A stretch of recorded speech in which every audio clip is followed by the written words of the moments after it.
Good morning, everyone. Good morning. Good morning. Ramzan Mubarak to everybody. Yeah, Ramadan Mubarak. Good morning. My God, look at everybody's all tired and quiet. Look at that. How's everybody doing? Pretty good. Everybody up for Sahur? Everybody did Tarawih last night? Yes, sir. Happy Ramzan, everyone. I love the first few days of Ramzan. Everybody's like like totally out. I've got to even make sure I keep my water bottle away from me Oh because you have a man. tendency when you start talking, you just grab water, you know? I gotta keep my water bottle out of my hands reach because bekhali mein you just grab it. Or how's everything going? So where did we stop off, guys? I know last week I was in Cali, so we didn't have class. I told these guys don't increase the number. They still went ahead and increased the number to 11 and 12. It should be 9 and 10, right? Yeah. Okay. So what was the last thing we covered when we left? Where did we stop over? I believe the last thing was it was the graph. I'll tell you which the chart. I'll tell you which chart it was right now. Okay, okay, good. So we're going to be doing the deep dive in Agile. Yeah, I think session 5 or 6. Session 5 or 6. Yeah, I think so. I think we left off on 5. 5. So we did process flow diagram for Yes, process flow diagram. Yes. process flow diagram for fund transfer. So we are starting 6 today. Yes, correct. Okay, good. Oh, so I have a question. I shared both my Google Sheets with you. Did you receive them? You shared what with me Both the assignments on Google Sheets? on Google Sheets. Let's see. 1 sec. I should have received them. Just Yeah, right there. You just skipped it. second set of slides. Second set of slides. I've got to send you the second set of slides. I haven't done that yet. My bad, guys. That's the yeah, right there. Shared with Google Sheets. Yeah, I got it. We got it on the 29th. Okay, I got to share the second set of slides. Okay, remind me to send it out tonight Sure. after class, okay? Let's get started. Gonna be a lot of speaking for me. Here we go. I think we were at we just ended the session 6. for the safe transaction, the external transaction. Yep, that's the end of 5. That So was we're the end finished. of okay. We're going to be doing 6. Okay, so good news. This is a lot of repeat telecast. Just more of preparation, speaking again. So let's get started. So session 6 talks about requirement specification, right? So requirement specification is basically an organization's understanding in writing of basically the customer or potential client system requirements and dependencies at any particular point in time prior to the actual development and design work, right? The requirement specification is often referred to as the parent document because all the subsequent project management documents such as the design specification, statement of work, software architecture specifications, the testing, validation plans, even the documentations are all related to it, right? So we've already said that. What is the design based on? The requirements. What is the development based on? The requirements. What is the testing based on? The requirements. So that is why the requirement specifications or the requirements documents are your parent documents. Clear? A requirement specification is basically the customer's assurance that the development organization or the development teams understands the issues or the problems that can be solved, as well as the software behavior which is necessary to address them, right? This behavior comes in the FRD problem state, right? A document that clearly and precisely describes each of the essential requirements, be them functional, performance related, design constraints, even quality attributes of the software and the external interfaces. These are nothing but definitions of the requirements. So we've talked about all of this before, right? Why do we need to, put the requirements into a document? Well, if the system development meets one of the following conditions. Number one, when more than one person will be working on the application. How often do you think this is true? How often do you think more than one person will be working on the application? Yeah, mostly. Always, almost, right? And when more than one group will be using the requirements, how often do you think that is true? Yeah, correct. Always, right? So those are the reasons why you have to physically put the requirements into a document. Because imagine you were working on a project, right? And you're managing all the requirements in your head. What a crazy idea, right?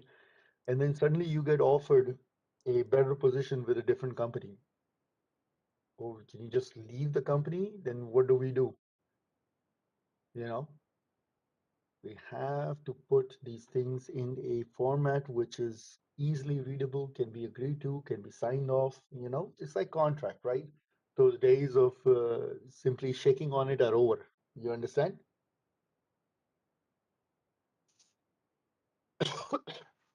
Rules for writing good requirements. So statements which are going to be used should be short and precise. Statements which have more than 3 punctuation marks, need to be revised, probably a run-on sentence. Use the correct grammar, the punctuation, spelling mistakes, even pay attention to the typing mistakes because they can easily alter the final meaning with great ease, right? And last but not least, judge the need of the requirement. How do we judge the need of the requirement? By going back to the scope and vision and seeing how do these requirements line up to the corporate goals, objectives, right? Everybody clear so far? Yes. Okay. So determine the criteria of acceptance of the requirements. In other words, the requirements need to be verifiable, meaning testable. So if your requirement is not clear and it's vague, then you can probably not confirm the testing. For example, if I told you our classic example of, please go ahead and rent me a vehicle, right? Is this requirement verifiable? Absolutely not, right? It has too vague. But if I told you that I'm looking to, rent a vehicle um, over the weekend, and the weekend is going to be the first weekend of April, and I need to rent it at Hawaii Airport, and it has to be an SUV, mid-size SUV, right? And I'm going to be renting it out on a Friday, and I'm going to be returning it on a Sunday. Now I'm giving you very precise requirements, right? And clearly the acceptance criteria is being mentioned in those requirements, right? Because they are testable. Everybody clear? Yes. Yes. Right? Compared to a vague requirement which you don't know and you can't verify. The requirements must be technically feasible and must fit within Shiva, the requirements must be technically feasible and must fit within the budget, the schedule, and other constraints, right? Who helps us with the technical feasibility? Who would we talking to figure out if the requirements are technically feasible? Technology head. Not technology head, tech lead, Approach on the tech lead. Yeah. tech leads, right? Mm. And who do we talk to between fits within the budget, the schedule, and other constraints? Who's managing these? Project manager. Project Okay. managers, right? That's why tech leads are typically our peers, right?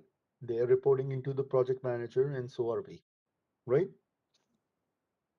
It is important that the requirements must not be misunderstood. They have to be unambiguous, meaning absolutely clear. Guessing, assumptions, taking the obvious for granted must be avoided. Also, avoid the redundancy of requirements, right? And we will probably not be doing redundancy of requirements if we are numbering our requirements correctly and grouping them correctly, right? Like we talked about the KBR numbering system, right? KBR 1, KBR 2, 2.1, 2.1.1, like that. So it's grouping them together. Any questions here?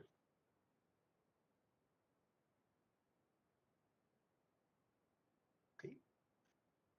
Eliminate bad grammar. because bad grammar can lead to confusion and ambiguity. A major reason for unverifiable requirements is basically using ambiguous terms. For example, rapid, user friendly, easy, sufficient, adequate, quick. You can't test any of these terms.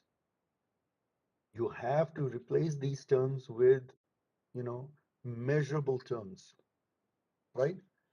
So a clear measurable value must be provided, right? Okay, can you give me an example? Like, what should we write? Like, exactly, like to be instead of those terms. For example, I'll give you a thing. If you said, well, I'll just give you a very easy example. If I said, you know, the what is sufficient salary, right? You need to be making a sufficient salary. Is that a verifiable requirement? What is No, sufficient to you? What is no, sufficient to me? Maybe totally different, right? You might be you might be okay with that, right?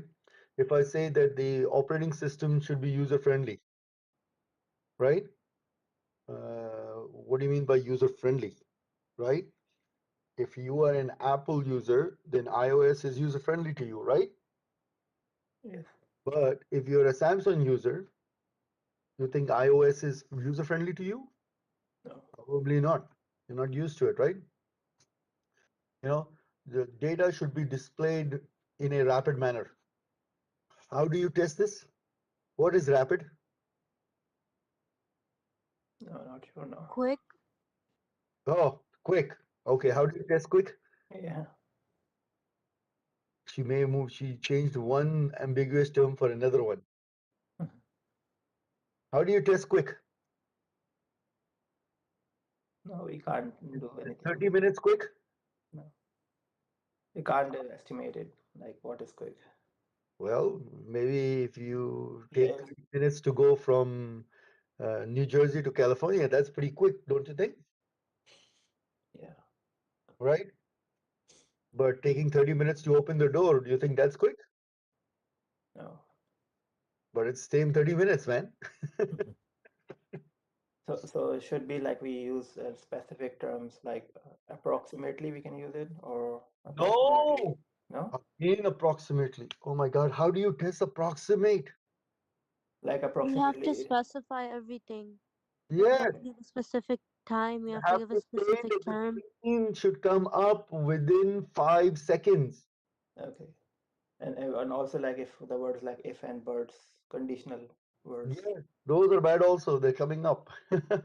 Okay, For example, the application must be extremely stable with numerous users logged in simultaneously. Speed must not be sacrificed. Does this sound like an important requirement?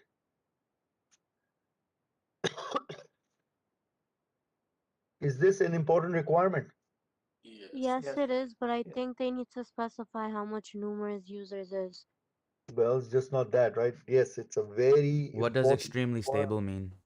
yeah, right? It just look at the end of the day, it is an important requirement. Whatever is being mentioned in here is important. We don't disagree with that. But is it measurable? No, because it is full of ambiguity and can be interpreted differently by different users. For example, how do you measure extremely stable? How do you measure numerous users? How do you measure speed, right? Numerous users, imagine you were developing a doctor's website. How many users do you think are accessing that website? Hundreds, thousands, hundreds, yeah, hundreds. thousands if he's a really, popular doctor, right? If you were developing Google search engine, what is numerous? It's millions, yeah, Try billion, yeah, right? Still the same term, right? Numerous user. You went from 100,000 to a millions and billions, correct? yes, So the same information needs to be rewritten in your requirements. How do you rewrite it? Rewrite it like this. The mean time between system failures must be no greater than once per week. Is this a measurable statement? This is for the system stability. Is this measurable? I mean, no. No. Uzair said no. Yeah. I believe it is measurable. Definitely measurable. What makes it measurable? It states specifically once per week. And And the expectation. gives you the timeline. Okay, what is the timeline? Once per week, right? So it's Yes. once and over a week. So if I told you my application went down once last week, is it stable? Yes. According to the requirement, it is, right? If I told you my application went down twice last month, is it stable? Yes. Well, No. we No. we won't know. It would, if it's in the same week, then no. If it's different weeks, then yes. Yeah. So the answer is we need additional information, Yes. right? Like how you said, Sayed, you're gonna go ahead and you will try to inquire what were the specifications of when that failure occurred, right? Right. If it occurred in week 1 and week 4 last month, it's stable. If both occurrences happened in week 3, then it is considered Unstable. unstable, right? So we need some more information. We just simply can't make an assumption on that, right? We need more specifics on when the failures occurred. So the second one here, the system shall support 1,000 simultaneous users all doing queries against the database at the same time without crashing or losing any data. Is this a measurable statement? Yes. Yes, Yes. it is. Yes. This is what we call load testing. Okay. So when we want to test the load of the application, what is the load? The load is 1,000 users. 1,000 simultaneous users, right? Unlike the previous word where it says numerous users, right? Numerous does not give me the load. Understood? Because numerous users, the load for that doctor website was what? 100, 100. Yeah. 150, 200, 300, whatever, right? But in the same instance, the numerous users for Google search engine would be in the Yeah. millions, Millions or billion. right? The average response time for the system shall be less than 1 second with up to 1,000 simultaneous users. So here we are testing the performance against a load, right? And clearly, it's a pretty steep performance. They're asking for 1 second response time, right? With 1,000 simultaneous users in the application. Yeah. So it is response time, right? Which is performance testing, is what we call that, right? We're testing the performance of the application. And this one is not just being done performance, it's being done performance against a load. Everybody clear? Yeah. So just an example, like what actually they are doing average response time means. What like system shall be less than 1 second. Because what will happen is that they will run this when they run it for 1,000 simultaneous users, they will do multiple runs. You understand? They will Like just like opening a Google website, like 1,000 people opening it. That's no, no. It's so load testing is done using load runner. Load runner is the application which simulates a load. So it'll shoot off the same query, right, 1,000 times.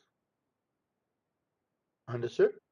And that's why he's using the word average. So the average response on those 1,000 should be about 1 second.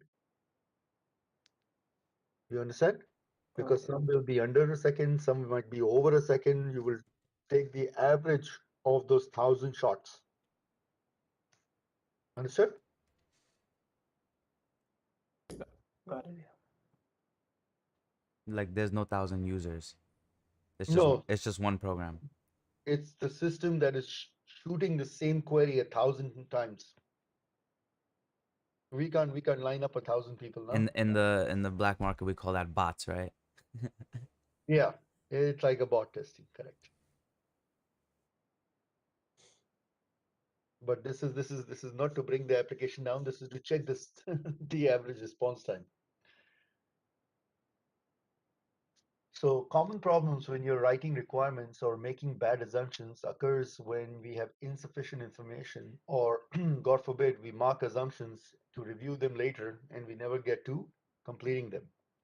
Also, writing implementation of how instead of in the beginning focusing on what needs to be done, right? We always say the BRD should focus on what needs to be done, and then the FRD will focus on how we will be completing the what, correct? So deep diving too early and using incorrect terms, right? Using incorrect sentence structure, this may lead to misinterpretation, missing requirements, dropping requirements, right? Over specifying or requirements creep. Requirements creep is basically, when you start off building an application, let's say you're looking for like five major modules in the application. Suddenly you start getting a requirements on a sixth module, then a seventh module, right? That is what we call requirements creep, right? That the original scope of the project is getting extended. You understand? Everybody clear? It doesn't mean requirements is a creep, okay? It's a requirements creep. How is overspecifying a common problem? Over specifying, focusing on the how rather than the what. So if you had five modules to work on and you were given 5 weeks to put the requirements together, right? You spend 3 weeks on writing the details for one module. Now you have 2 weeks to do another four, gather the requirements on the other four modules, right? That means over specifying, Okay, thank you. right? You got to divide your work. You've got to always put a plan. Remember, we were talking about how we plan to do our requirements gathering, our requirements analysis, and documentation. It has to go according to the time that is given to you. You understand? That's the only way that you can determine if you are on track, ahead of schedule, or behind, right? But if you did not have a measurable plan in place, then how can you measure if you are behind, ahead, or whatever? Clear?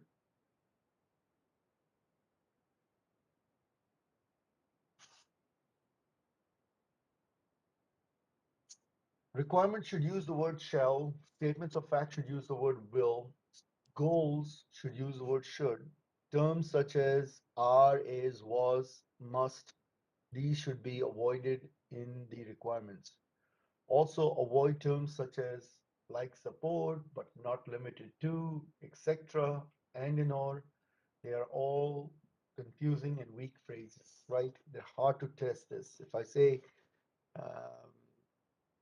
the My Profile screen should display information such as your personal data, or I say should display the first name, but the information displayed on the My Profile page should not be limited to just the first name and the last name, right? It's not a good requirement. It's vague. You understand? Or I say, the my personal information should be displayed such as the first name, last name, etc. How do you test that, right? Allow the user to display his first name and or his last name. Well, hold on. Which one is it? You understand? I have to write requirements that can be tested.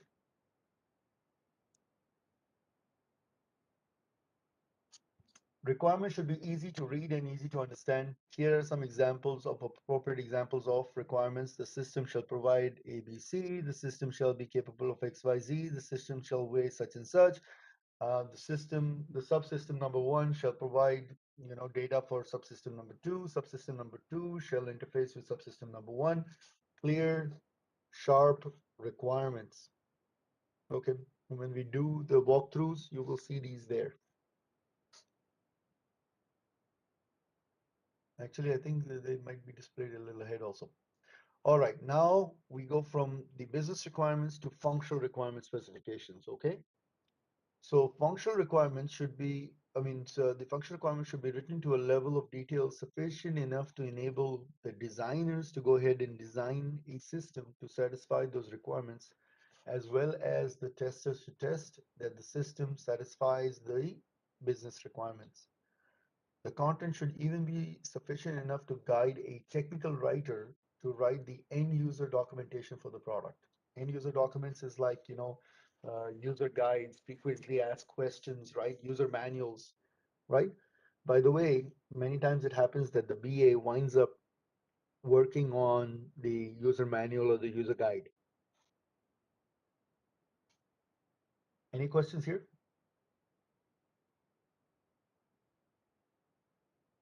All right. So here are some examples of what they have said, good examples or examples for the case study 2.1, which was selecting goods. Remember when we did selecting goods with the what was it? When we were doing use cases, right? So 2.1.1, the system shall provide categories for the product. In 2.1.2, the customer shall be able to view the details of the products.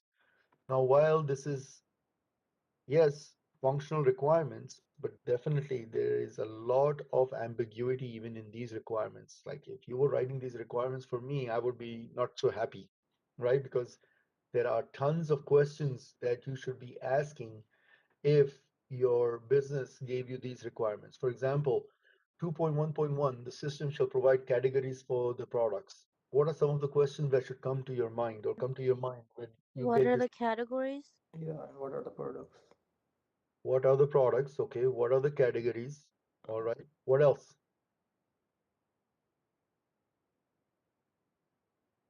What else comes to your mind? Think. Is What there yeah, go ahead.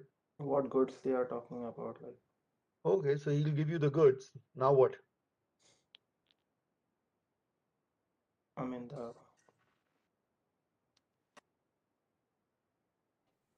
Now what we're going to do there? Okay, let's say the goods. We sell all types of goods, right? It's an e-commerce application. So you can sell any good that you need. Now what? I'm business. You're asking. Now what? What's the next question? yeah, I mean like we will ask and Yeah, so you ask, I'm the business stakeholder. This is the requirement that I've given you. Go ahead and clarify it. yeah, like what is the price range for the products or It can vary depending on any price, right? Was it? yes, correct, yeah. Now And what? yes, there are lots of questions like and goods like there are You, but specific. you are not able to clarify any of those questions, right? Yes, correct. Like if we can do on particular goods, like if just on clothing, then we can work. Okay. What about clothing? Yeah, we can specify like mainly like more men's, gents, kids, more categorize how Should these be products work. asking, is there a relationship between the products and the categories? Are there different levels of categories? Okay. Are there subcategories, right? Yeah.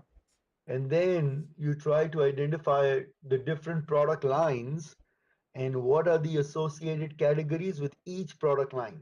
You understand? You got it? Yeah. You guys understanding what I'm talking about? For example, consumer electronics is one category, right? Right. Apparel is another category, right? So all of these categories are what we typically refer to as level one categories, the highest level categories. You understand? Yes. Then from level one categories, we have associated level two categories. For example, I'll give you a product. Let's say I'm selling an iPhone. Okay. So what is level one category of an iPhone? Electronic. I, Electronic phone, Consumer electronics. cell yes. No, phones. not phones. Oh, No, consumer electronics, right? consumer electronics. Okay. Like both a cell phone and a TV will be under the same category for level one, right? Right. Same thing, a computer is also going to be in that category, right? Yes, correct. All the electronics. All are going to fall under the same level 1 category, which is consumer electronics. Agree? Yes. Would a jacket fall in the same category? No. No. Maybe in the Right? future. Well, depends on what kind of jacket it is, right? Eye jacket, One day. right? It like shocks you if you fall asleep in Ali sir's class, right? So that's level 1 category. Then level 2 category could be mobile devices, right? Right. For the phone, right? Then the third category would be phones. The fourth category could be by the brand, right? Then comes your model, then comes your size, then comes your color, right? So, These so are can we call these filters? well, filters is different than categories. Yeah. You understand? Yeah. Category can be used to do the search. A filter cannot be used to do the search. The filter is on the search result. Yeah. That's the difference. You understand? The customer shall be able to view the details of the products. So the very first question comes up is, What are the which products? Which categories of the no. What are the details? Number one, right? What details are we looking to display? Yeah, Right? we need to ask like what are the details. what are Yeah. the details? Number two, do the details, are they product related? For example, condition, right? A condition of a product could be new or Or yeah, used. used, right? So there, if I'm selling a ketchup bottle, do you think there's going to be a condition for the ketchup bottle? No, it's Slightly used ketchup bottle. it will always be new. So does that category make sense for a ketchup bottle? Yeah. No. No. Yeah, कैसे कह रहा है? Looks like Uzair is looking for a slightly used ketchup bottle. No, right? Right. But if my product was a car, now what? Yeah, we can use those one. Slightly used or new. Used or new. That category makes sense, right? That detail will be there. Is it a new car? Is it a used car, right? Yeah. Same way, if I have a category of size, do you think size would be there for the ketchup bottle? Yes, correct. Yeah. Or do you think the size would be there for a car? Yes. Yes, size would fit both, right? Yes. But what would be the values in the size when the guy would have selected a car, right? What size are we talking about? Seat Yeah. seat size, like But number of seats, number of seats. Sorry. passenger, number of passengers, right? That can fit Yeah. in the car. Yeah, but that you're changing in detail now, changing the title of the detail. You understand? The header of the detail will have to change, right? Because some people sometimes in my class they say, well, sir, it could be like an SUV, a car, but then that's the type. But then they say, but wouldn't type be like model? I say, no, model is a separate, right? Right. So when you talk about automobiles, our highest category could be automobiles, right? In level 2 category, you could either, I've seen both, where you can do a search via the type of vehicle or the model of the vehicle, right? You understand what I'm saying, right? You could search as from SUV, convertibles, sedans, minivans, right? Or you could go and start searching from Honda, Ford, Jaguar, right? Both are categories for an automobile, correct? One is the type, one is the model. And then you have the make. Right, sorry, make before model. Make is the Ford, Honda, these are makes, right? Right? You can apply both filters. I mean both categories to reduce your search result. Everybody clear? Yes. Yes. Yes. All right. Yes. Question, or we good? Good, good. All right. See, this ends session 6. So these are really small sessions. They don't take a lot to go through. Okay. Any questions on 6? No. All right. Sir, Yes. can you give us an example of avoiding more than 3 punctuations? Just put 2 commas in your sentence, Oh, okay, that's it. Okay. right? Uh-huh. Try not to write like a paragraph for a requirement, right? Try to Okay. bullet them. Okay. Right? Okay. Okay. Okay. Got it. Okay. Instead of writing, you know how we were writing the KBRs and we were writing point 1, point 2, point 3, right?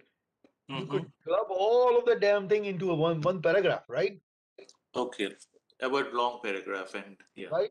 So rather than saying, KBR 1.2 is bedroom number 2, and then saying bedroom should be brown, bedroom should be this, bedroom should be that. So you should say the bedroom should be brown with 4 walls and 3 windows and 2 doors and this, that, and you write it all in a freaking sentence. Okay. Got it. Yes, yes, you've written all the requirements, but it's a freaking paragraph. Mm-hmm. You understand? When Yes, it sir. comes time to test everything, it's going to be harder to read that paragraph and to write test cases on it, right? Rather than if you bulleted it, the room should have 3 windows, right? Mm-hmm. And then Mm-hmm. a sub requirement would be the window should be 3 by 4, right? And this Right. by this, right? But if you wrote the room should have a door, should have 4 windows, should have a balcony, a slide, a this, a that, and you keep writing, Mm-hmm. that's what it means. Mm. That try to write short sentences because it's easier to validate a sentence. You understand? Yep. And if you bulleted it, that's even better, right? So you can see, okay, this, and if you sub number them, that's even better, right? Right. Right. Got it. All right, 6 is done. 7.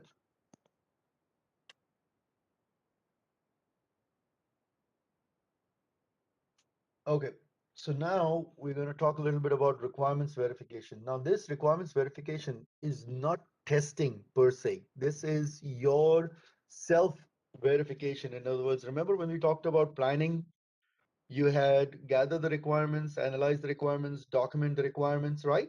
And the last step for getting the document ready was do the self review. Remember?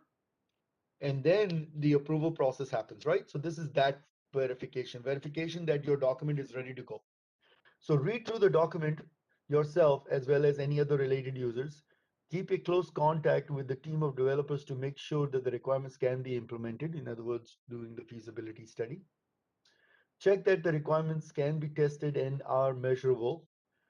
Check each requirement so that they do not contradict each other, and the requirement should not state different meanings that lead to different conclusions at different areas of the work. Okay? Check whether the stated requirements are within the scope, and where is the scope found? In the scope and vision document, right? If you don't have a scope in the vision documents, then the scope will be outlined in the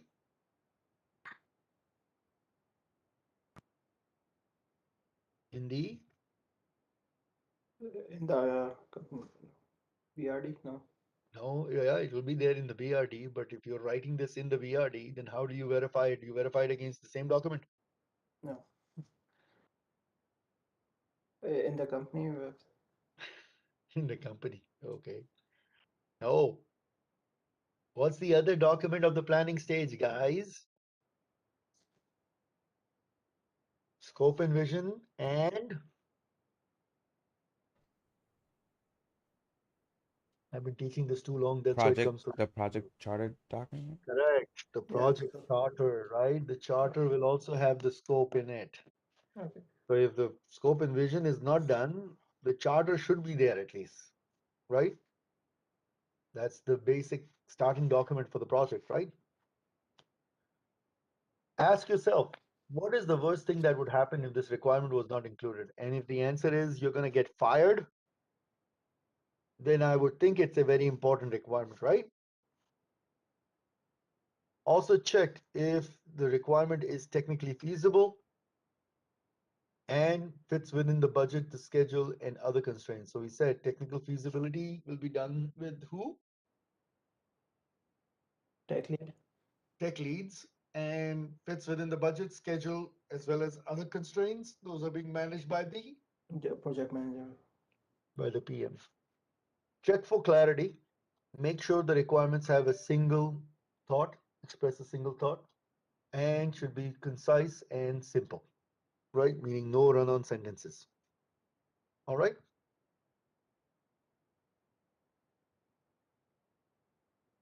Check whether all requirements are free of implementation bias. Probably you guys are not going to be running into that because you haven't done a lot of implementation, right? So what's going on? It is buffering for anyone. Oh, Shiva is saying it's buffering for anybody. Nope, right? No, it's fine. It's all good. All right. Also check for terminology and propose understandable by the business clients and the business users. Remember, we always say that the requirements should be close to the business stakeholders. They should be in the language that business speaks. Oh, Shiba is joining again. He's leaving and joining. Okay.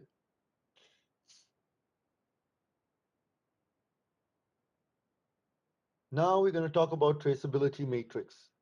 Traceability matrix was basically discussed already. We talked about this when we were doing the traditional waterfall, right?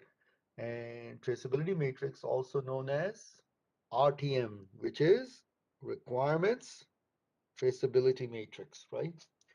So the requirements traceability matrix is a cross matrix that traces the requirements through each stage of the requirements gathering process. We basically take the high level concepts and then map them to the scope items, which are then mapped to the individual requirements, which are then further mapped to the corresponding functions, right? That's why it's called traceability matrix, because you trace the requirements through the entire project. And we said that this thing is going to start in the which phase? Where would we start the requirements traceability matrix?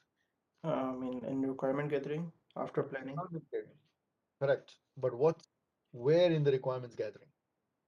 requirement gathering and analysis, like after doing functional requirement.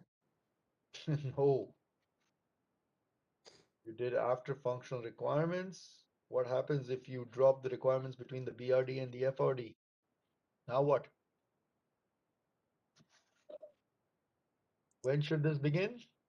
After you have completed the BRD. Okay. Got it? Because that's the first place that you will start tracing the requirements. The requirements will trace from the BRD to the Yeah, FRD, right? okay. So you did not drop a requirement, right?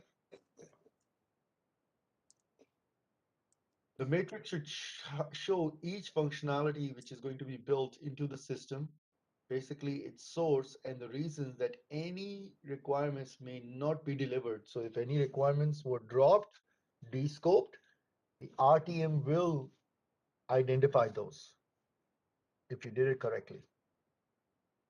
A traceability matrix is created by associating the requirements with the work products that satisfy them. Okay. So here is an example of what the RTM would look like. It's a two-dimensional table, like an Excel table, right? We have the project name here, we have the project manager's name here, we have the business area here, and we have the business analyst lead here. And we even have the target implementation date here, okay? Then you have these columns on the bottom. So the very first column says BR number. What do you think BR number stands for? Business requirement document. Not a bit doc. Like the requirement number. Yes, the KBR, key business requirement, right? 1.0, 1.2, 1.3, 1.4, right? Those numbers, not the document, Yes, like that. right? The second column is category or functional activity. For example, you remember when we did our mobile application? How many modules were there in the mobile application?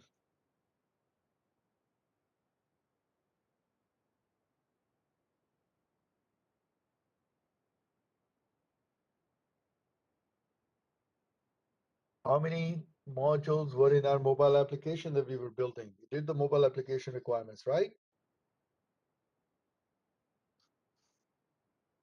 Forgot already. Long time ago. How many? I don't remember like that. What do you mean you don't remember? Look at your damn notes. That's why you take notes. You don't have to remember everything. You can go back and look him up. And that goes That for was the entire what, class. five KBRs. 5 KBRs. Very good. Sayed, what was the first KBR? Since you're not saying anything. Mm. Hmm. Hmm. Let me see. Yeah, now I'm making him look at it too. Was there? Yes, sir. Give him the first KBR. KBR number 1, login. Log in. Rahman, KBR 2.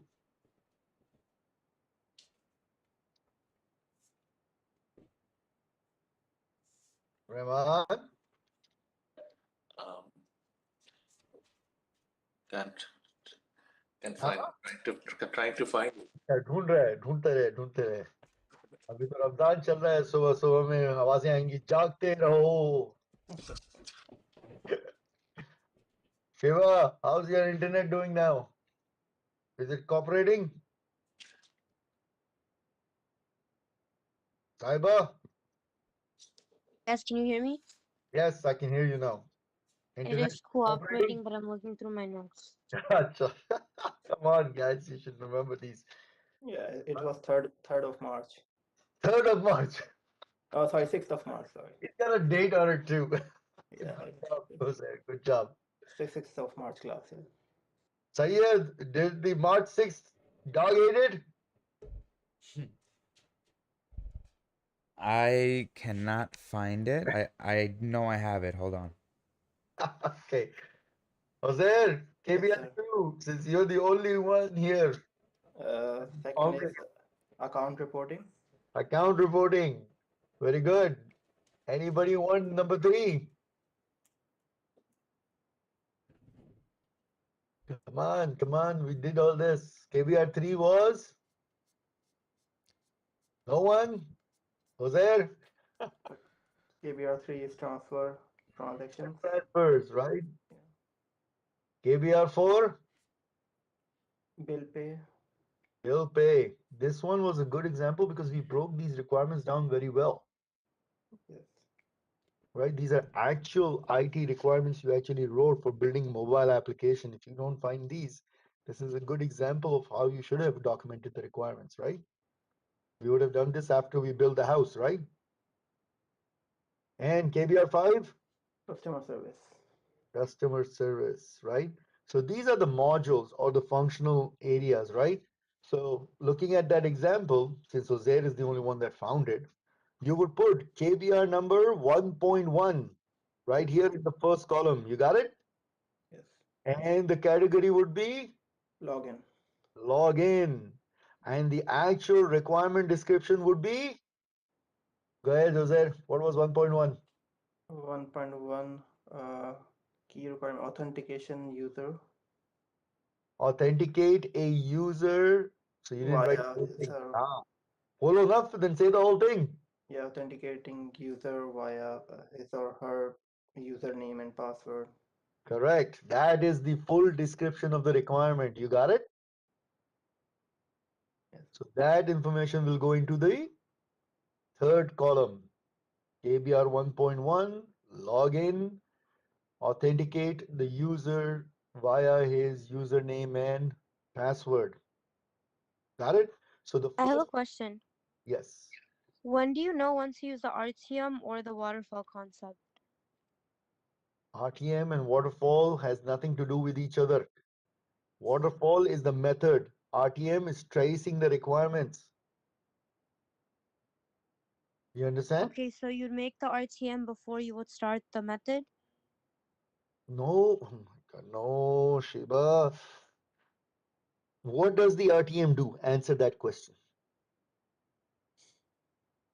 The RTM traces requirements from BRD to FRD to ensure the requirements have been built or dropped. Correct. Then where do you think it will start? It will start after the BRD has been signed off, right? Okay. Right? And which method are you using a BRD in? Traditional. Traditional. Got it? Yes, thank you. Because remember, if you were doing this project in an agile manner, there is no BRD in agile, right? The requirements themselves are in the form of Stories and epics. user stories and epics. So the module is what we refer to as an epic. So this functional category would be an epic. Understood? And there is no need to do an RTM because in Jira, you are already putting each requirement. You understand? And the Jira itself in an agile project, you use Jira to track the requirement, don't you? Yes. And in agile, the way we track the requirement is via our using Jira during which meeting? The Scrum meeting. The daily stand Daily up stuff. or the Scrum meeting, right? Don't you go during that meeting and ask your favorite three questions? Yes, sir. What Saiba, was what done? are the hold on. What are the favorite three questions, Saiba? I'm jogging Saiba's memory up. Sorry, can you restate your question? What are your favorite three questions for the daily stand up?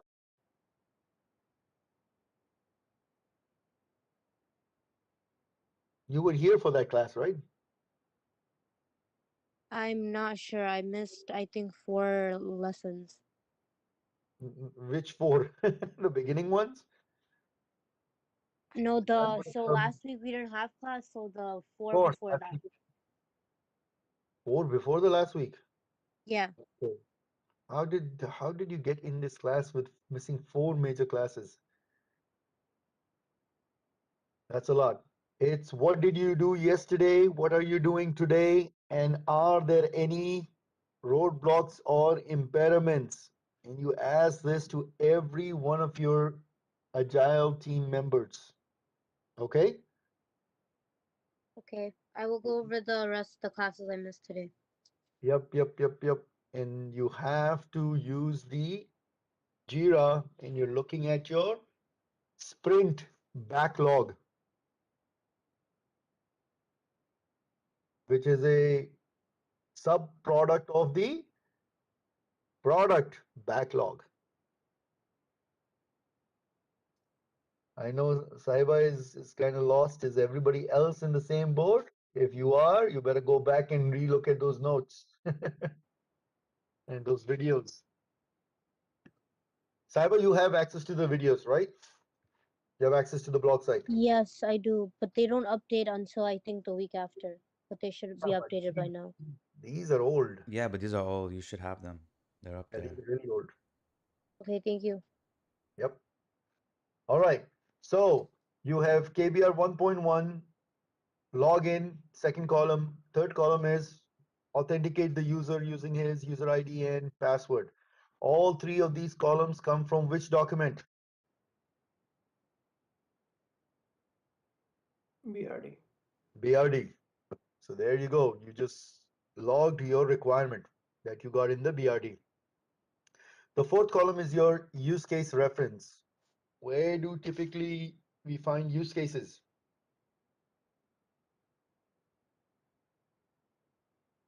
Which document? Yeah, functional requirement. Functional requirements document, or sometimes they may actually have a standalone use case document too. Don't get me wrong. All right. So it's either the functional requirements or the use case document itself that will have the details of the functional specifications, right? So this is your FRD column. Then the next column is your design document. What's the design document called?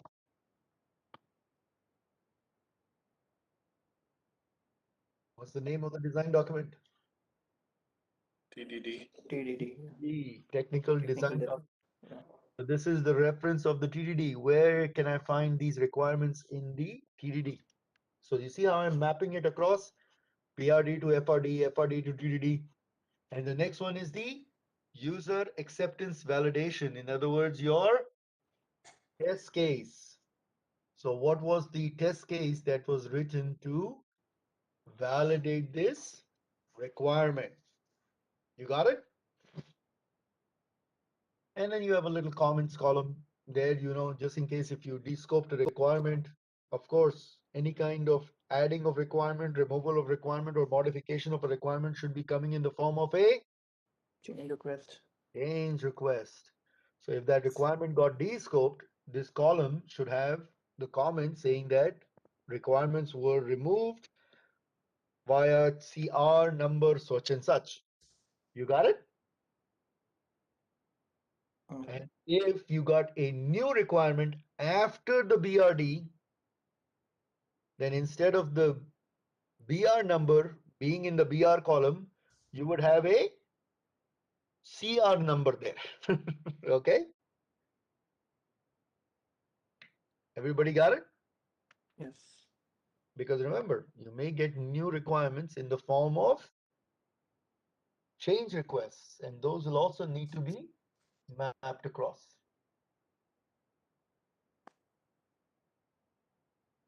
Any questions?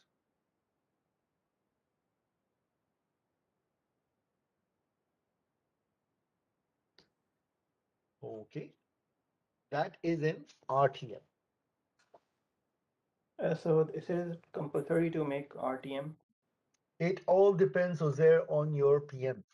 So RTM is not an official deliverable, okay, per se. So you're not going to be getting it signed off, submitted, or anything like that. This is your own checklist. You understand? Okay. So it is your thing to help you with. I always tell all my BAs to do it because it helps them to keep track of what they're doing. You understand?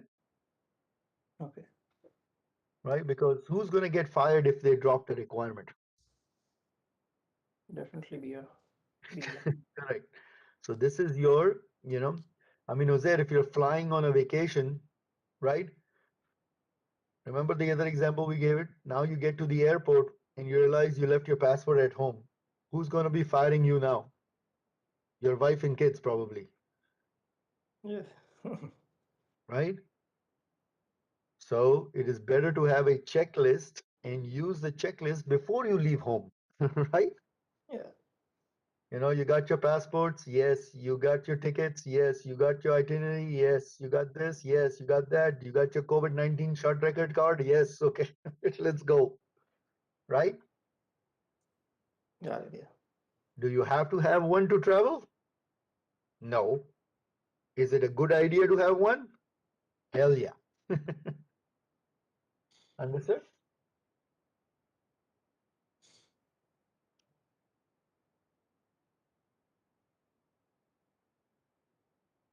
All right, importance of traceability matrix. So traceability matrix are used to verify and validate the specifications. They're there to ensure all documents are attached. You should improve the quality of the system. You provide inputs for any kind of missing requirements or requirements that were descoped. And at the end of the day, it also provides a guide and plan for the test plan. So if the test cases get mapped to the requirements, you know that all the requirements are covered.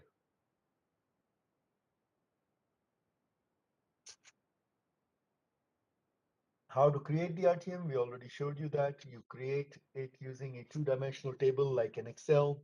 Allow one row for each requirement specification paragraph. Allow one column for each identifiable configurable item. These guys actually tell you to put a check mark at the intersection of the row and the column if the requirements configuration item satisfies the stated requirements. I don't like to do that. I actually like to put numbers there. You know what I mean? Like instead of putting a X here and an X here or a check mark, check mark, check mark, right? I'd rather have you put the actual use case ID here, UC 2.1, uh, TDD reference section 5.2.1, and user acceptance validation, in other words, test case ID 4.3.2, right? Because by doing that, tomorrow, if I get a change request that impacts KBR number 1.4, then I know which particular use case I need to modify. Which area in the design document does the technology leads need to change? And which test case needs to be updated? You understand? You guys seeing what I'm talking about? Yes. Right? Rather than just having check marks here. Check mark doesn't give me a lot of information, right? Check mark tells me, yes, a use case was written, but what use case is it? You understand? If I had a use case ID there, like UC5, now I know that it is use case number 5 that was written for this particular requirement, right? And if there are any changes to the key business requirements, then use case 5 will also need to be updated. Understood? Make sense? Yes. All right. All right. The next slide is on document sign-off. So sign-off is a formal procedure to make sure that all the documents have been prepared for the next stage of the SDLC to start. In sign-off, one should make sure that each and every document is checked off from a technical as well as grammatical mistakes, right? A summary report shall be generated having the details of the entire procedures. The list will contain the documents that were provided. We'll also have the approvers list and the date that the approvers were received from the concerned parties, right? So remember, our BRD gets signed off. Forget about BRD. Let's go to the first step. Remember, our scope and vision, our project charter, BRD, FRD, TDD, all get signed off. Okay? If your project gets audited, then you need to provide the documents as well as all the sign-offs you received on that for auditing purposes. Clear? So if you have 5 people that are being put on the approvers list, then how many email approvals do you need?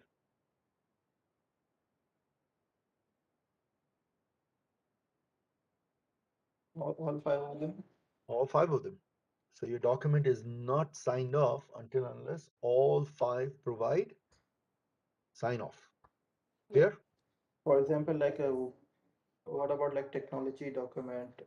There are things like in technology things, but Yeah. other person cannot understand. Well, business will never be a signing authority on technical, right? Yeah. Your your TPM may be there, your DPM may be there, your architect may be there, your tech lead may be there. They're the ones that signing off on the TDD. Okay. You never sign off on any document. Well, I should not say that. You may be signing off on the Preparation. requirements document, not requirements, the test document, test strategy and test plan, because testing is based on the requirements. You are managing the requirements, right? All right. All right. That ends session number 7. Everybody good? I'm thinking today's goal is to complete 5, 6, and 7. You want to keep going, and I mean, sorry, 6, 7, and 8. You want to just complete 8 and then have a quick day, or do you want to take a break?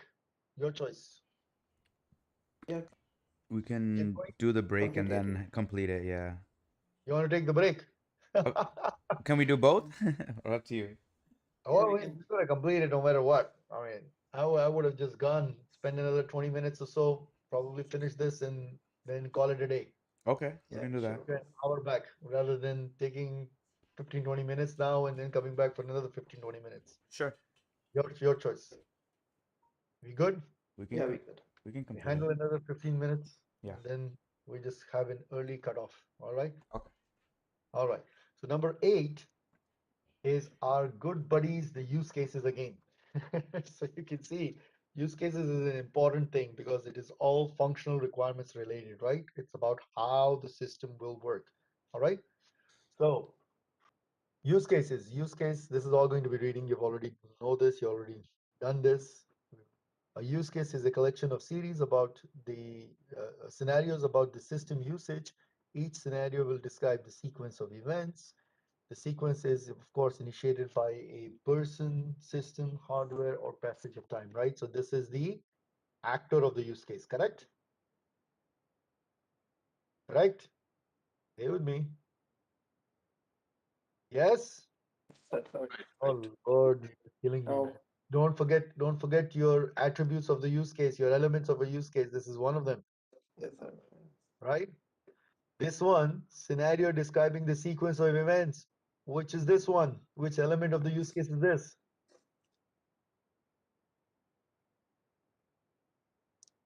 Oh Lord, they've forgotten use cases. Come on, we spent so much time talking about use cases. Very important thing. The final homework assignment is use cases. Homework assignment you're gonna get tomorrow, right?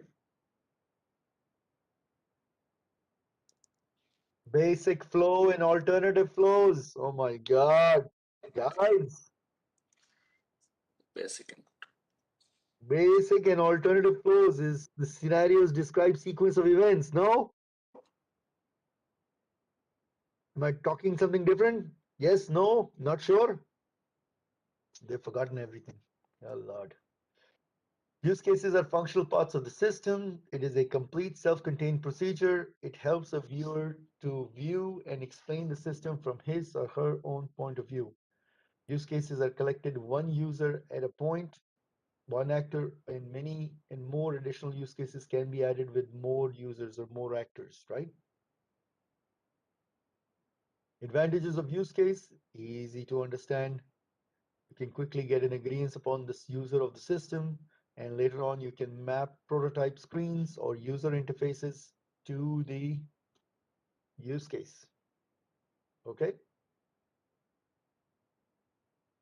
Now here come the elements of a use case. So the first element that is here is the actor. Excuse me. The actor is the use case is, oh, excuse me, the initiator of the use case is called an actor. An actor also receives something of value from the use case. An actor can be any person, time, or any other adjacent system. It is always outside the system being modeled. An actor is a role and not a designation.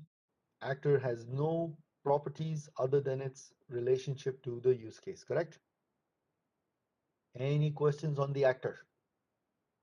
In the use case diagram, how is the actor identified? Stick figure. Stick figure, very good. And here it is. Example of a use case. The customer is opening a account in the bank. The customer here is the actor, and opening of an account in the oval is the use case. Very rudimentary example. You've seen much better. Okay. Any questions here? Right. Now this is something new, which is relationships in use case. Okay. So there are two types of relationships that you can have in a use case, right? And this is for the use case diagram I'm talking about specifically. You may have an include relationship or you may have an extend relationship, okay? Include or Extend. extend. All right, so what's the difference between the two? An include relationship is basically when a use case is described as using the functionality of another use case in a diagram. So the relationship happens between one oval and another oval, oval to oval. That is a relationship. You understand? When one oval is triggering another oval. Okay? This relationship between the use cases is named as an include relationship. In an include relationship, the use case includes the functionality described in another use case as part of its own business process flow. Okay, so one use case triggering another use case, meaning oval to oval, not actor to oval. Okay, actor to oval is a direct relationship, while the relationship between oval to oval could be either an include or a extend. All right, include is a must have, remember it that way. An include relationship is depicted with a directed arrow having a dotted shaft. So the line that is connecting the oval to another oval is dotted, while the line that connects the actor to the oval is solid. Everybody clear? Actor to oval, solid line. Solid line. Oval to oval, dotted line. Underneath the dotted line, you will have the stereotype include written. This will identify that relationship as a include, because you can have two relationships, include or extend. Of course, the include relationship is an independent use case itself. So this is what the diagram looks like, but we're going to come back to this diagram in a minute. Okay, so you can see actor to oval, solid line, right? But oval to oval is dotted line. You see it? We'll come back to this in a second. We'll practice it in there. All right, let's talk about the other relationship, which is the extend relationship. Extend is also a child use case adding value to the existing functionality of the parent use case, right? An extend relationship is also depicted with a directed arrow having a dotted shaft, similar to the include. The difference is you will have the word extend written on it because extend identifies the relationship as an extend relationship. Why would we use an extend? You can add an extend relationship to model the following scenarios. When A, it is part of a use case that is optional system behavior. Remember that, optional system behavior. Or a sub flow or a sub use case which is executed only under certain conditions, or a set of behavior segment that may be inserted in the base use case. So the top two reasons are the ones that I have seen it used the most in, these two: optional system behavior or under certain conditions, while the include is must, always. Everybody clear? Include, always; extend, optional or under certain conditions. Everybody clear? Yes. All right, here is an example. So you have a use case diagram again, correct? How many actors do you see here? Actor, one One actor, actor. And who is the actor? customer, Customer. And how many use cases do you see here?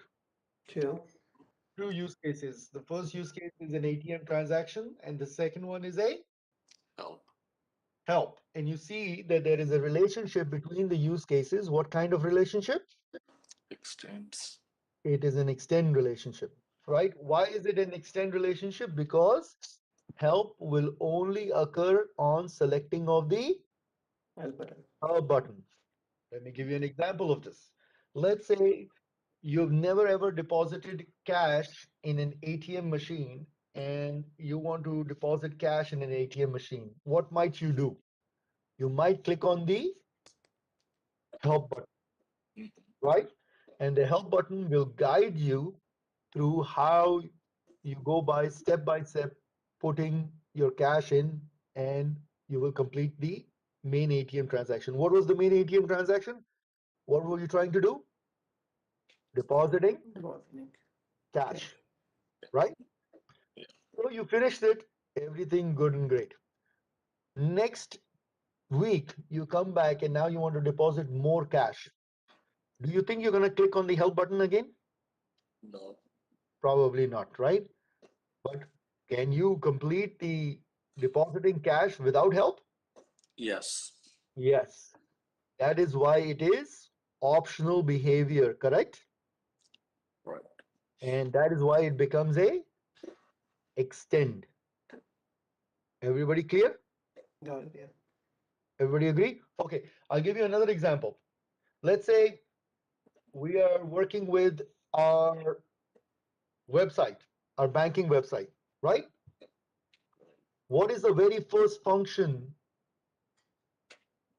or very first use case you will be doing when it comes to your website? What's the very first use case we do? Logging. Log, Logging. correct? Mhm. Login is a use case. Everybody agrees? If I Yeah. ask you, give me the steps of logging in, what would be the steps? Step number 1 would be? User ID. No. Step 1, be descriptive. Inserting You, your card. you're logging into your website, you're going to use your card? You want me to go back to the ATM? Okay, let's do logging in for the ATM. You guys are getting me crazy. All right, we got to log into the ATM. Step 1, Is user. Oh, inserts God, card. I gotta feed these guys. User will insert his card. Step Yeah. 2, User inserts PIN. wrong. Oh, the card is System will display the system needs the option card. for System welcome. needs the card. Yeah. Okay, hold on. You're giving me 2 different answers. Which one you wanted me to do? Step 2 is what? System will display a screen asking you Wrong. to enter your PIN. Wrong. System verify the card. Correct. System. What do you mean by verifies? Mhm. I mean, like Reads the magnetic thing. Correct. Yeah. System will read the card. So don't use the word verify. What is it verifying? It's plastic, metal, gold, silver, made out of diamonds. What the hell do you mean by verify? What kind of requirement are you giving after I just told you don't give me vague requirements? Do you guys understand? Verify is a vague requirement. Verify what? Right? So if you told me the system will read the card, that's a better requirement, right? Because that's what it's really doing. What is it reading? You should even be more specific. System will read the magnetic chip. magnetic strip on the back of the card. That is the right way to write the requirement. Is there anything vague in this statement? No. Nothing, right? And upon successfully reading the magnetic strip, then what happens? Step 3. System will display welcome message and Uh-huh. And, enter PIN number. and will prompt the user to enter the PIN. Correct. Step 4. User enter the PIN for Correct. User will enter the PIN. Step 5. system. Mhm. System verifies the PIN. System verifies the PIN. Step किस पे आ गए? 7? Think 6. Now system. 6. Step 6. Step 6.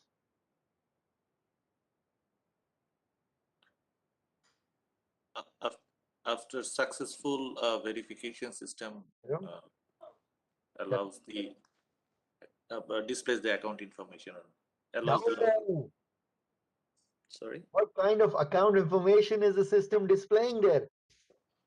current or saving, current checking or saving. You are halfway correct, Rahman. So after successfully validating the PIN, correct, the system will display the transaction options to the user, Right. Transaction options. not account information. Big difference between the two statements, right? Yes, Or sir. will prompt the user to select his transaction, right? Agreed? Yes, sir. Now, this use case is complete. Everybody agree? Yeah. You have successfully logged in, Yes. right? Now, those transaction options are the other use cases, right? You can go in any which way you feel like, correct? One of the use cases could be seeing your account balance. Another use case could be transferring funds. Another use case could be depositing cash. Another use case could be withdrawing cash, right? These are all use cases. Everybody agree? Yes, sir. So all of these should be coming in ovals. Everybody agree? Yes. Now, Yeah. let's draw some relationship between these ovals. So what do you think is the relationship between login and viewing account balance? What kind of relationship?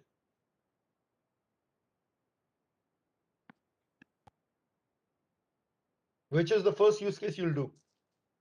Login in. Okay, so the login will be the first one, and it'll have a dotted line to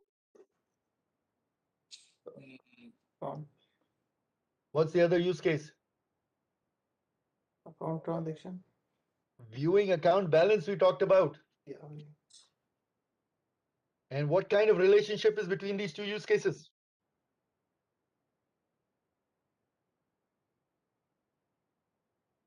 Simple question. Can I do the second without the first? No. No. Then what kind of relationship is it? This one be include. Include, of course. Because the second use case includes the functionality of the first one, Yes. right?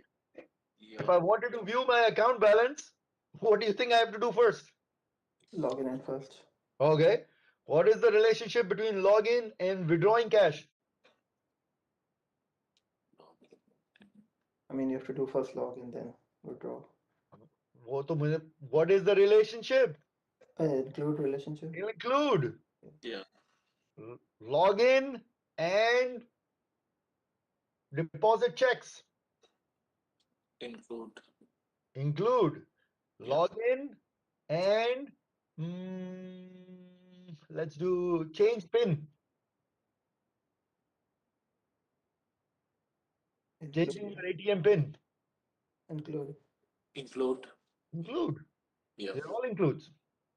Mhm. Viewing your account balance and withdrawing cash. Which one did I do first? View first. Viewing your account balance and withdrawing cash. What's the relationship between these two use cases? That's extend. That's an extend. Why?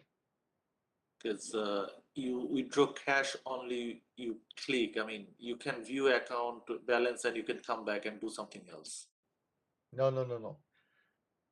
The first use case is viewing account balance, right? Yeah. And the second one was withdrawing cash. Can you withdraw cash without viewing balance? Yes. Yes. So it's an extend. You got it? There should also be another line from login to withdrawing cash. And that line will be a Extend. no. Include. Include. Yeah. Login is needed. Login is needed for withdrawing cash, but viewing account balance is not needed. You understand? Everybody clear? Let's find out.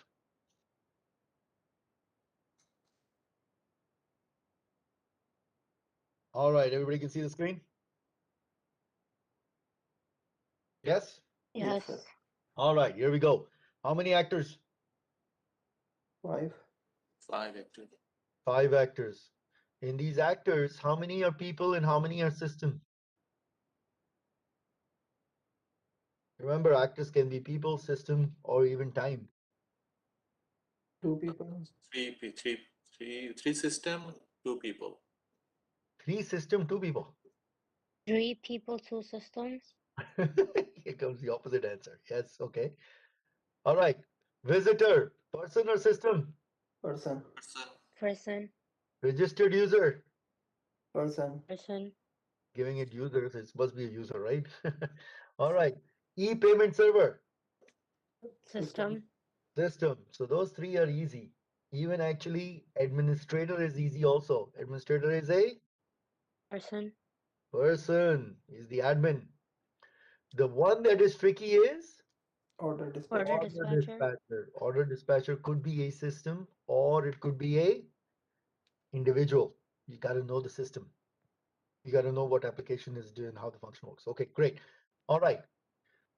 How many direct use cases can a visitor do? 2. 2. What are they? Register and browse. He can register and he can browse. Agreed? Yes. How many will he do for sure? How many can he do for sure? Browse. He can only do one for sure. I mean, both of them you can do. Register as. He can do 3 for sure. 3. When you register, what are you automatically triggering? Becoming a user. Registered user. Abe, updating customer database. You don't see the include line into the other case. Yeah. When you register, what is happening with all the information you're entering, like your user ID, your password, your credit card information, your address? What's happening to all of that? Yeah. What do you mean? Yeah is happening to it. Now you are updating the database. Correct. You're updating which database? Customer database. Correct. That information has to go somewhere, right? Also, what is the maximum number of use cases that the visitor may initiate?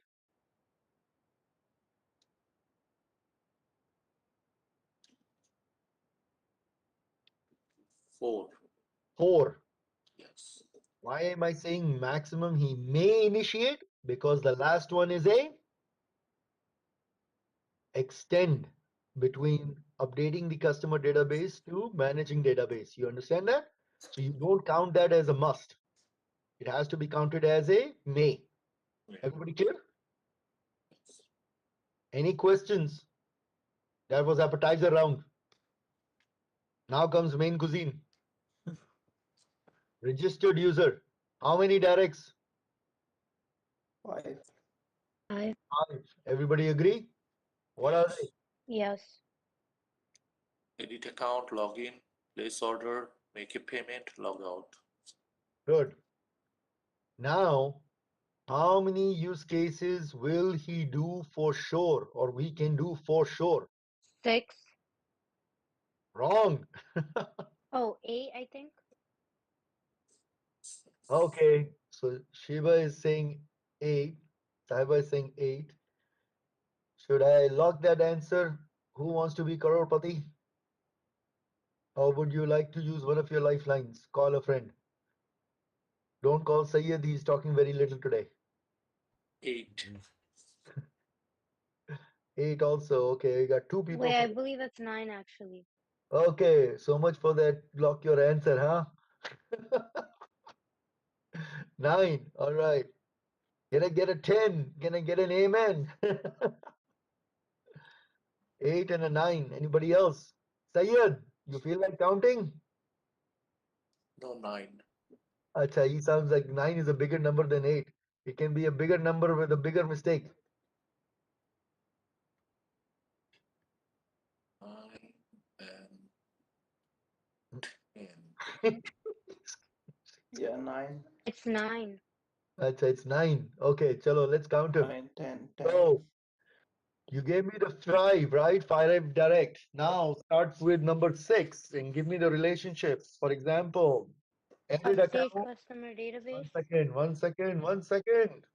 Shiva, Saiba, your internet is working too fast now. So, Saiba, you will say 6th use case would be updating the customer database, which is an include from It doesn't include from edit account.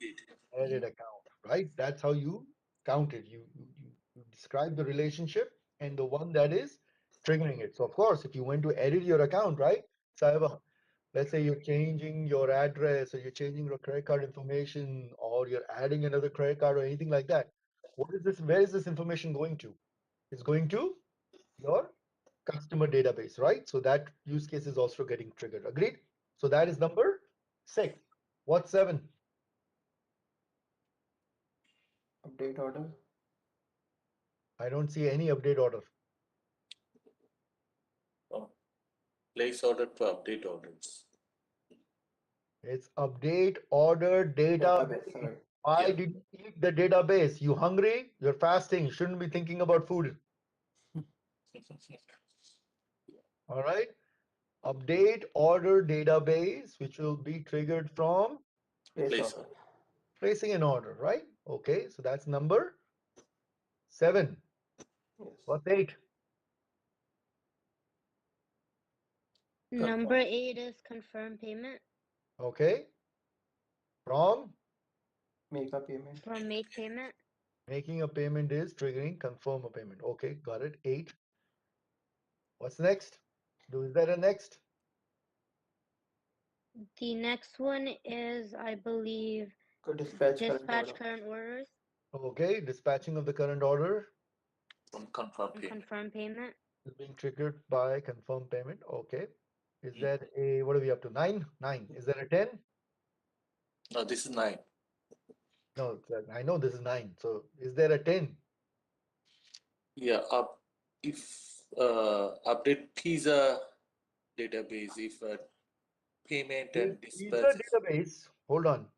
Update pizza database. Okay, I see it. And how is that being triggered? So, Understand. oh, sorry, sir. I thought the pizza database Yeah, is, what about pizza database? so if it's like a pizza ordering system, Okay. so this dispatching order, current order, and it's ultimately going to hit the update pizza order database that okay, this is delivered or updated. That's not update pizza database. So then what did you apologize for? Man, confused. That's update order database. You went right back into No, Is the from order getting updated or is it the pizza database getting updated? okay, update or through update. Okay, yeah. The What? update from dispatch current order, it's going to Uh-huh. go to update order database. Okay, if you said that, I understand. But From how there, the hell did you, what is that, like some invisible line that only you're seeing, Rahman? no, sir, because I'm looking for the number 10. That's why I Acha, said. so ठीक है. But how the hell did you wind up on update pizza database? So that when I Oh, leave, so because it starts over and update order database has already been talked once, so that was like Okay. number, yeah. So from after updating order database, Okay. Where is the line from and I updating gotta order wake up like database 8 to a.m., pizza, update 7 pizza a.m., database? What are you making your own watch the bridge? study, do my homework, it goes to the wake up manager early, database, right? and then I Huh? still bring So it it goes from to work, manage. and you same thing. You're gonna come home, you're gonna get Sayed, tired, you're gonna go mute. straight to bed. Sayed, you go to bed now.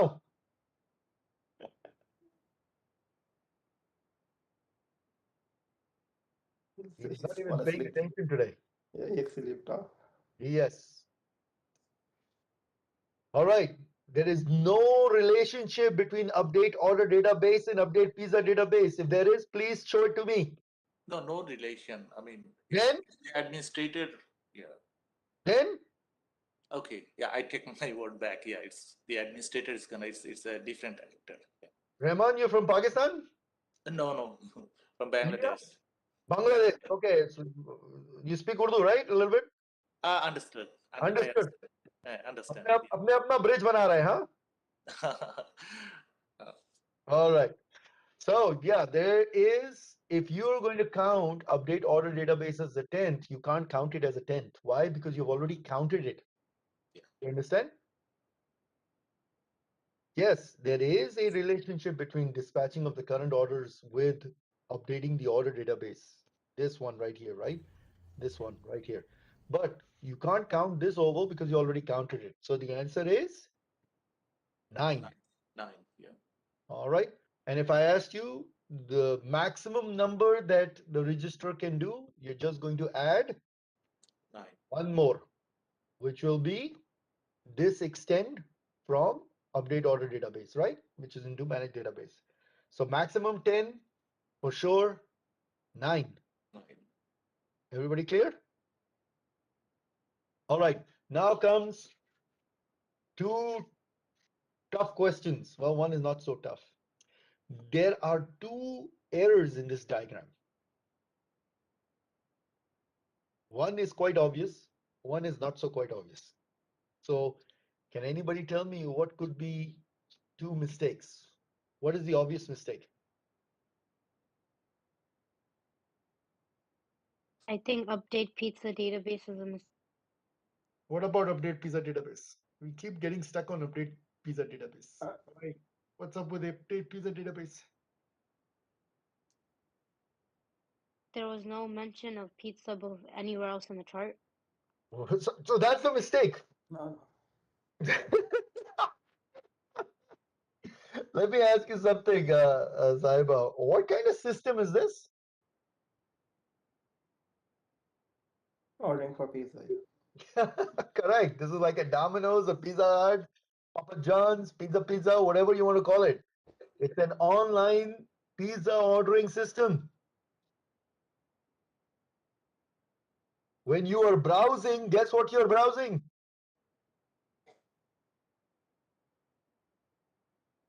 When the visitor is browsing, what is he browsing? The menu. Yes, sir. When he's registering, what is he registering for? Becoming a Registered user. registered user for Order. ordering pizza. Yeah. When he's editing his account, which account is he editing? The pizza account. When he's logging in, he's logging into his pizza account. When he's placing an order, what do you think he's placing the order for? Pizza. Pizza. When he's making a payment, he's making a payment for what? Pizza. Pizza. Yeah. It's all got to do with pizza. Mm-hmm. You got it? This is not a good example for when we're fasting. Yeah. So I think there's two lines that are going to like update order database, from one from place an order and one from like dispatch and current order. Correct. When you place an order, what happens? That order gets added to what? Or updated order database. Gets updated to the order database, right? What do Yeah. you think is in the order database? All the orders that you got, right? Yeah. And when you dispatch your order, what are you doing to that order database? You're updating it, right? The pizza is on its way. Yeah. Mm-hmm. How else would you log into your system and see if the pizza has already left or not? You understand? Mm-hmm. Right? When you log in and that use case is not even here, what if we add another use case to look at his history, his previous orders? That's a use case too, right? Yes, correct. Yeah. Where do you think you're going to be going to see your previous orders? Yeah, updated order database. Yes. Because that's where his old orders are sitting too, right? Yeah. Yes. Right. So if I put another oval here, view history, which one do you think it's triggering? It's triggering the order database. It might not be updating the order database, but maybe from viewing it, you can reorder the same order, right? So yes, the error, you guys are correct. The error is with update pizza database. The problem here is who the hell is the damn actor for that use case? Administrator. Really? Show me the line. No, there's no line. You see the line that is going, which is from update pizza database into managed database, which is an extend. Everybody agree? Yeah. And which is the arrow? Arrow is going from update pizza database to managed database, right? It's not the other way around, right? Mm-hmm. If it was the other way around, then yes, we would not have a problem, right? Because the initiator would be managed database then. Yes? Who's the initiator for update pizza database? It doesn't have one. Yeah. That's the issue. Who should be the initiator? Who should be updating the pizza database? So imagine tomorrow we introduce a new pizza. Now this is going to be even more bad for all of us fasting here. And I'm going to introduce chicken tikka masala pizza at Pizza Hut. Yum, yum, yum, yum.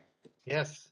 So to order chicken tikka pizza masala, I should be able to see chicken tikka pizza masala on the menu, right? Yes, correct. I'm Yes. browsing. How the hell does it get to the menu if it's not even in the database? Right? So updating the pizza database means I'm updating the actual pizza there. I'm adding the pictures there. I'm adding the menu price there.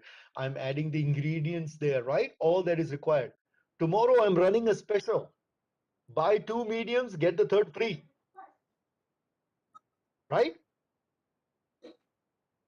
How do I browse this special if it was not updated in the pizza database? You understand? Mm. That's another use case. One was to enter a new type of pizza. The other one is to update specials or create new specials. These are all examples of updating the pizza database, right? Yes, correct. Yeah.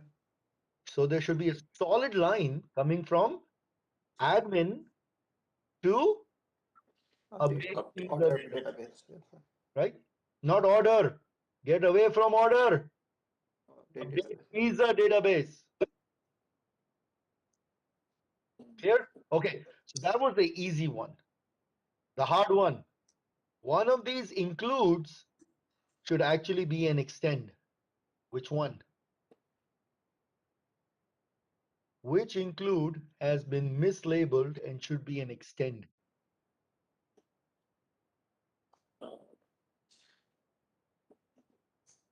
And remember, if you're going to give it to me, you'll have to justify it. So Mhm. Look at the includes. How many includes do we have? 1, 2, 3, 4, 5, 6 includes, right? yeah. One of these sixes should be an extend. Which one?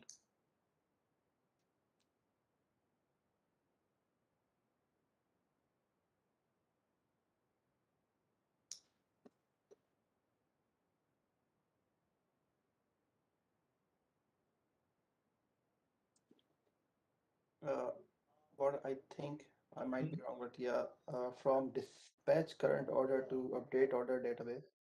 Okay, so give me a scenario where you would dispatch the order but would not update the order database.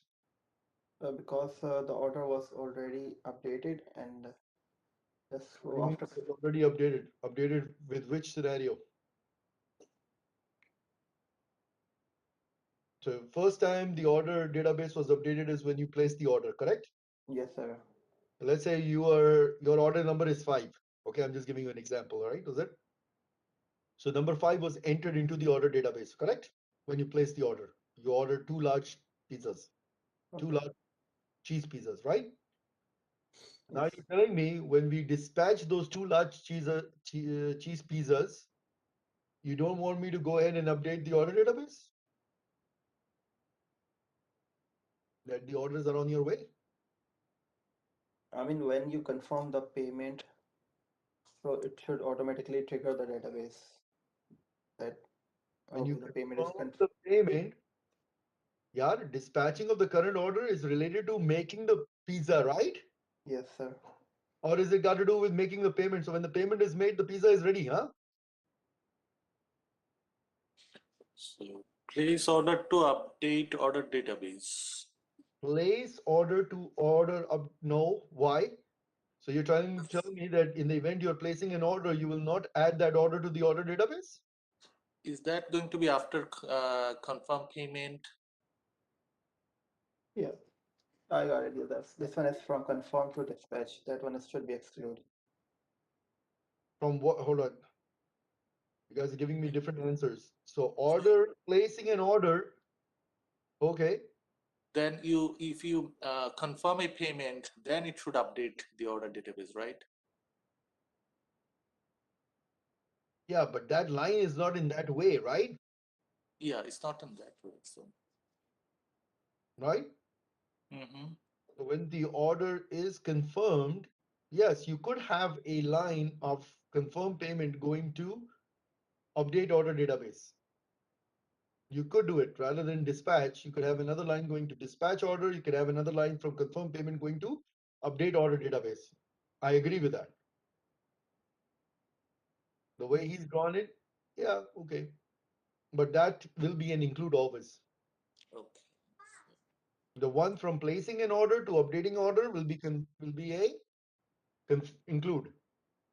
Guys, when the e-payment server is trying to confirm the payment, what are the two scenarios that can occur when you try to confirm? By the way, when the guy is making a payment, he's using what?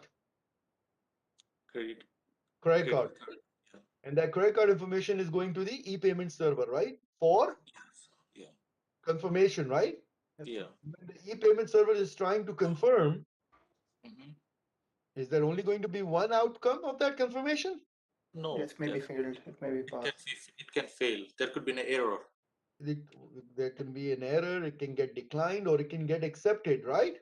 Yes, sir. Yes. Yes. And in all scenarios, you'll dispatch the order. No. No. No, right? Mhm.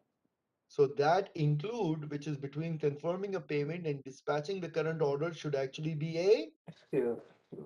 extend, not Extend, sorry. extend. Because if the payment went successfully, then yes, current dispatch order is triggered, right? Yes. Yes.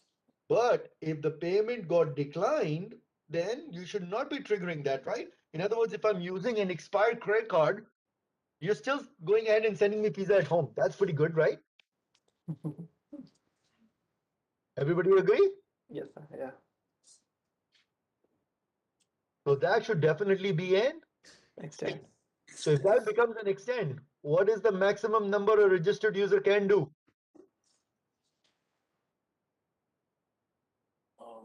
Maximum number.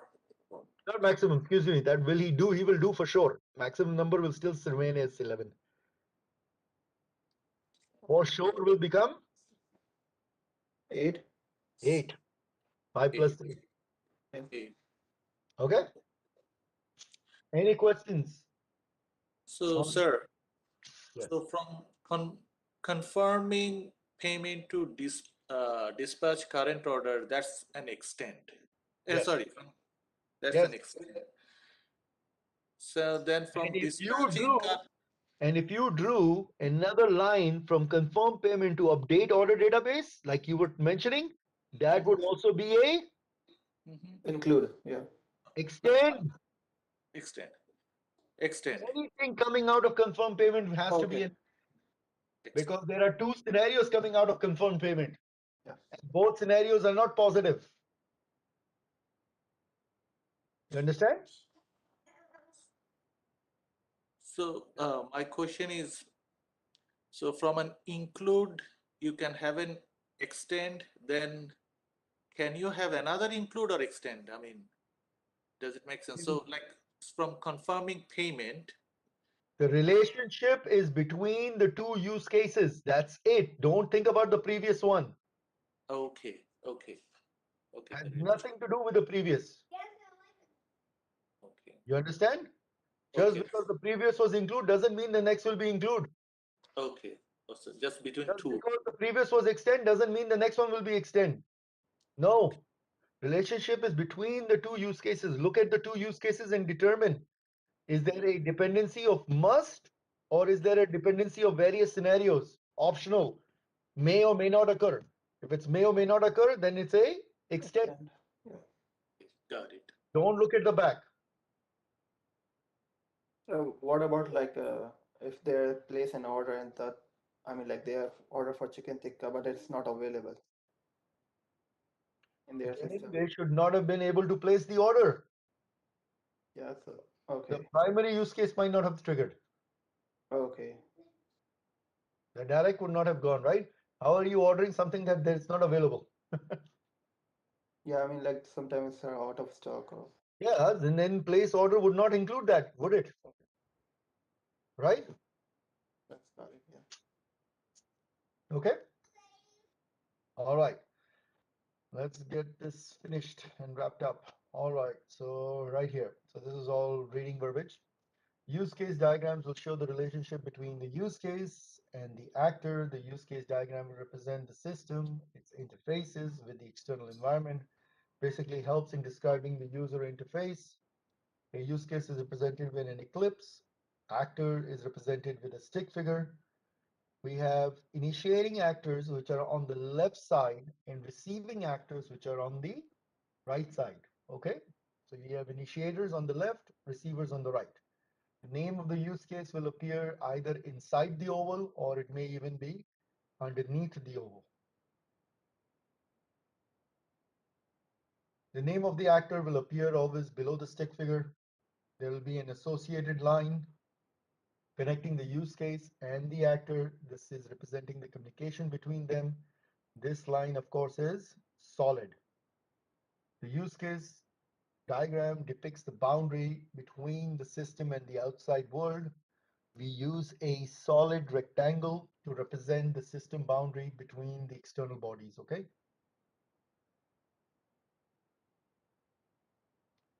The actors are always outside of the rectangle and the use cases are inside the rectangle. The rectangle is representing the system. The name of the rectangle represents the system. It is written in the left-hand side corner or in the top middle. The actors, the use cases, and the interconnecting lines all together will make a use case model. Here's an example of it. So you have initiating actor on the left, receiving actor on the right, use case inside the box. The box has the system name written on the left or in the middle. Any questions on the diagram? Okay, very rudimentary one. Here's an actual example. This is for a sales order system. So in the sales order system, how many actors do you see? 5. 5 actors. How many initiators?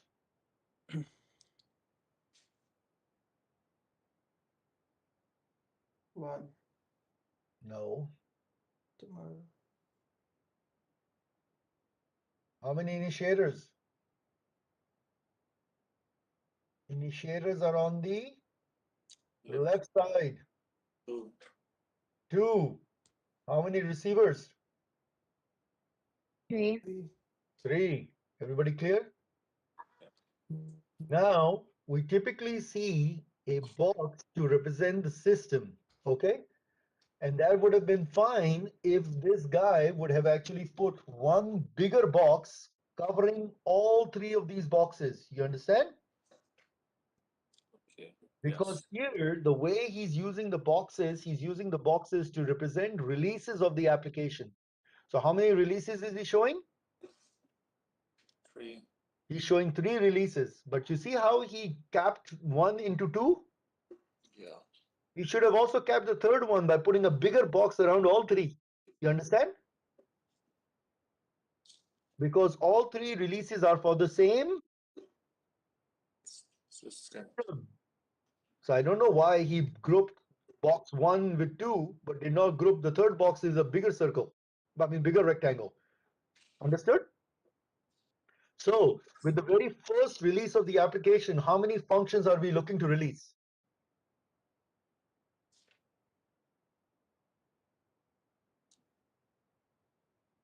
How many functions? Come on. How many use cases are going out with the first release? 2. 2. What are they? Search for items, place orders.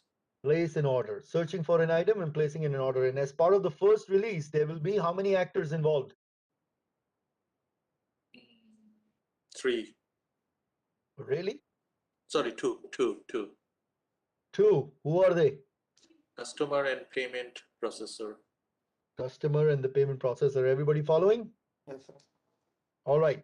Now with the second release of our application, how many functions will there be? 3. 3. How many new? Obtain help. 1. Obtain help. How many actors will be involved in the second release? 3. 3. 3. How many receivers? 2. 2. How many initiators? 1. Everybody clear? Yes. And now with the final release, release number 3, we're introducing how many new functions? 1. 1. 1, which is what? Submit taxes. You're going to be doing submitting taxes. What kind of taxes? Income tax, federal tax, state Income tax, federal tax, state tax, tax, what sales tax, tax. this tax, that, what the hell? How is income tax coming here?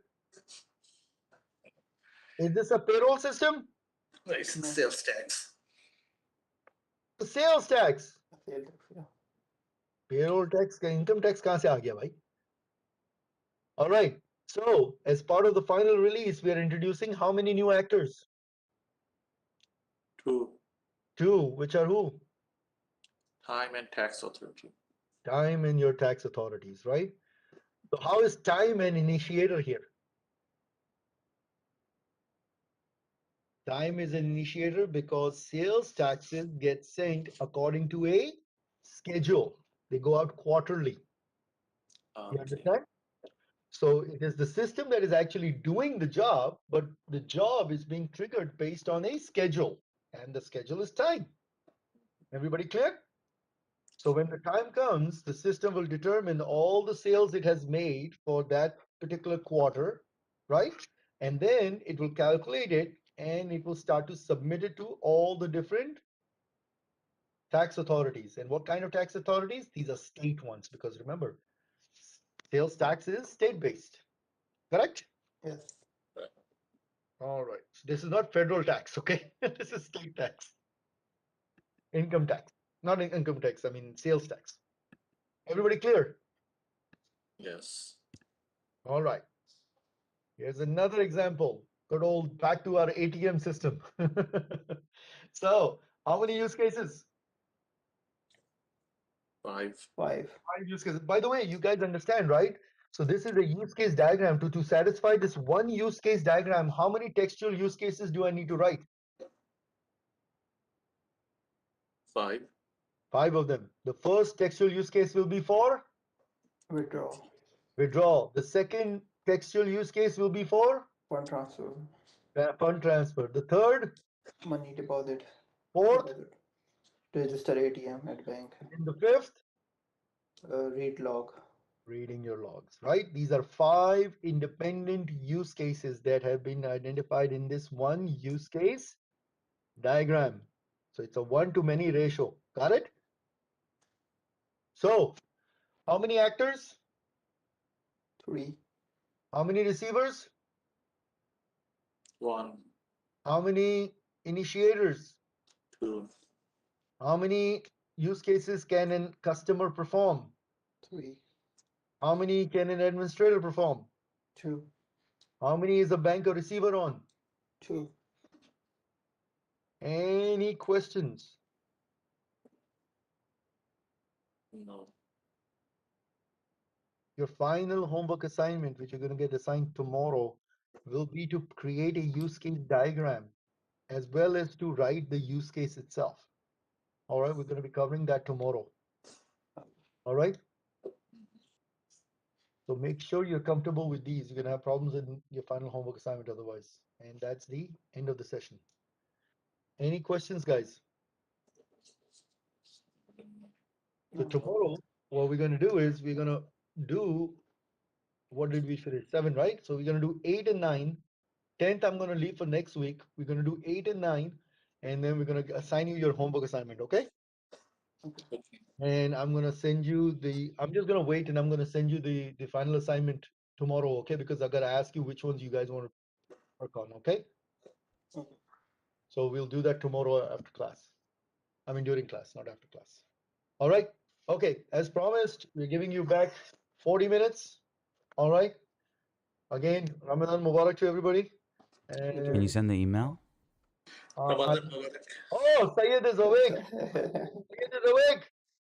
Ramzan Mubarak, Sayyid. Ramadan Mubarak, Sayyid. Sayyid, who were Yes. you telling to go to sleep, man? No. I was not go to sleep. I'm saying I was telling my girlfriend that she has to wake up earlier. Oh, you're like, get your ass. No problem. I'm Sayyid, so sorry, guys. Sayyid, no problem. So we were like, Sayyid is not answering at all. Then suddenly we hear Sayyid saying, get up. I was like, what? Putting somebody to sleep, getting someone up. I don't know what's going on. I had to put himself on mute. I was frustrated about my car because I was like, I have to get up at 7 a.m. to move my car. Single driveway, huh? No driveway here, yeah. Achha.